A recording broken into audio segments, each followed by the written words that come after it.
হয় বন্ধুসকল, আপোনালোকে বহুতেই বিটিআৰৰ যিটো 600+ যিটো এলপি আৰু ইউপি পোষ্ট আহিব লগা আছে আৰু জিটি আৰু পিজিটিৰ যিখিনি ৰেজাল্ট ইয়াৰ কাৰণে অপেক্ষাৰত হৈ আছে। আৰু এই সম্পৰ্কে বিটিচি চিফ প্ৰমোদ বড়ো ডাঙৰীয়াই আজি গুৰুত্বপূৰ্ণ কেইটামান মন্তব্য কৰিছে। নিউজৰ আগত, মিডিয়াৰ আগত যে জিটি পিজিটি ৰেজাল্ট কেতিয়া দিব এইখিনি ঘোষণা কৰিছে। আৰু এলপি ইউপি যিখিনি পোষ্ট আহিবলগীয়া আছে, অৰ্থাৎ 600+ 671 পোষ্ট আছে, এইখিনি পোষ্ট এছএও কেতিয়া পাব আৰু এইখিনি ৰিক্ৰুইটমেণ্ট কেতিয়ালৈকে কমপ্লিট কৰিব, এই গোটেইখিনি তথ্য কিন্তু প্ৰমোদ বড়ো ডাঙৰীয়াই ইতিমধ্যে ঘোষণা কৰিছে।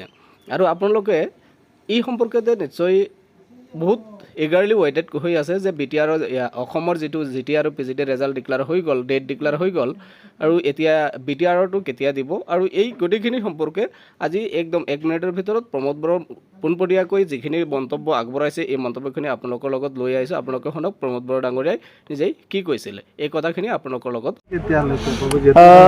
পিজি আৰু জিটি গ্ৰেজুৱেট টিচাৰ আৰু পোষ্ট গ্ৰেজুৱেট টিচাৰ বহুত দিন নালাগে, আৰু মেক্সিমাম 20-25 দিন লাগিব পাৰে, ইয়াৰ ভিতৰত হৈ যাব। কিন্তু যিটো ইলেমেণ্টেৰী আছিলে 676 পোষ্ট, ইয়াৰ কাৰণে নিয়মটো অলপ চেঞ্জ হ'ল।